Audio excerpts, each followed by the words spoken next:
B. Singh, representing DA. Honorable Singh is allocated 8 minutes. Your time starts now, so thank you. Thank you, Honorable Speaker, Honorable Chairperson, Honorable MEC. The past year in review has propelled shockwaves globally due to the COVID-19 pandemic. At some point, we saw the world pause as we mourn the loss of millions of lives. To date, we have all come to know of at least one person that was affected by COVID-19 or one that has passed away. The pandemic has had such a huge impact on economies internationally that countries are struggling to recover. But here in South Africa, however, the truth about our economy will never be known because of the ongoing corruption and fraud that has plagued the nation. And even more so, a window of opportunity was discovered by the elite to use a global pandemic as an opportunity to swindle more funding intended to assist those affected by the virus. What could possibly be more despicable than that? If we look at the Provincial Department of Arts and Culture in KwaZulu-Natal during the COVID-19 pandemic, one has to wonder whether those in power have fallen into an even deeper slumber during such an intense crisis. I say this simply because the lack of accountability, integrity, and dedication by the department to ensure that all promises made in the previous budget allocations are fulfilled.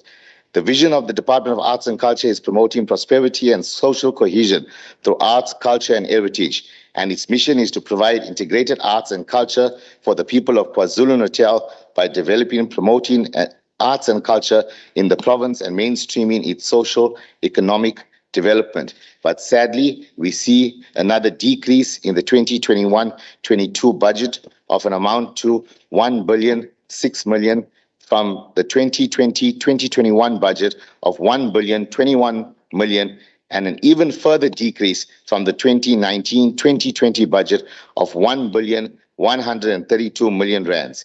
Instead of promoting growth, the budget is slipping, which could result in years of repetitive requests. This past year has seen the department blame the pandemic in several instances. This makes us wonder what the excuse was in previous budgets, not forgetting in future ones too. A significant remark was passed by the department was that a lot of events had to be cancelled, which is in essence understandable due to the pandemic, and that the department had revised the department's transfer policy for hosting events with the aim of ensuring that all artists benefit equally in terms of exposure, funding, and ensuring short-term jobs. But we have seen the total complete opposite.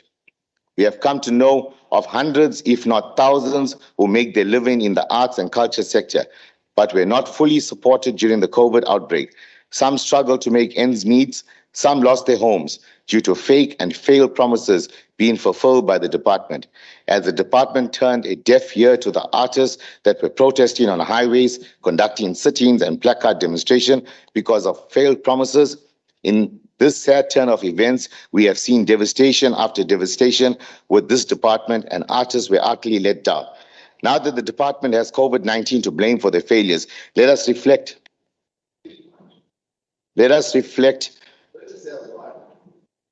on the KZN Amafa and Research Institute. Regarding this, it feels as if we have been singing the same song for years, with the exception that now the lyrics have changed to include COVID-19. Since 2019, the department grew responsible for the institute, but in 2019 and 2020, absolutely nothing was done. We have heard about the reprioritizing of funds for the provincial COVID-19 response, but in actuality, the transparency of such repurposing of funds is highly questionable.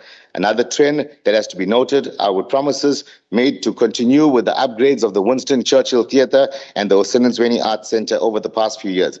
Now it is anticipated that the refurbishments will start in 2022. How is it even possible with a decreased budget? Or will we still be addressing these issues until 2030, if not longer? 11 years later, and we find ourselves still wondering what happened to the statues for the indentured laborers honoring the arrival of Indians in South Africa. We were fooled, it seems, by the Honorable Premier in his State of the Province address in 2020. He misled the Indians in KZN. Shame on him. But now, to our surprise, we see that 9 makers have been allocated and the proposed memorial for the indentured laborers will be erected in 2021-2022. I don't think the Indian community should hold their breath on this, as it has been promised for far too long. even with budgets already allocated in previous years. The only reason we see there is somewhat so-called fake action because it's an election year. And the ANC only remembers Indians live in KZN during this time. After elections, we will wait until the promise of doing something for Indians is close to another election. Rushing on libraries provincially, the department has once again found a new excuse for the lack of mediation in ensuring libraries are fully functional and operational to children. And the excuse is COVID-19. The department claims they feel bad that they were unable to fulfill their mandate with respect to libraries because of the pandemic. But my question is, once again, what stopped them all the other years post-COVID? We have seen nothing being done in the past financial year. The department has failed dismally. I fully understand the implications of COVID-19, the impact, the effects, the lockdown, and the ridiculous restrictions. But all of these are being persistently used as excuse, and post-COVID, there should be no excuses as to why these mandates were not filled. For these reasons, we find ourselves going in circles regarding the same issues because the lack of commitment and functionality within the Department of Arts and Culture. Undoubtedly, our country was hit very hard by COVID. But there needs to be some form of consistency and intention to want to see a change rather than playing the blame game.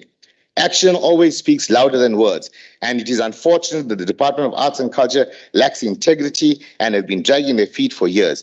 We, however, as the Democratic Alliance, will strive to ensure that all funds that are meant to be spent accurately will be managed and properly, and there is transparency, accountability, especially in key areas within the Department of Arts and Culture.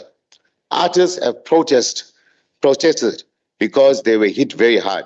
Did the Department of Arts and Culture help them? No. The response was, we don't have funds. Yet this department underspent 29 million rands in the last financial year, which could have been used for our artists in this province to avoid them going hungry every single day.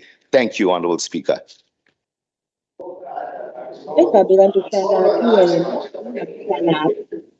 And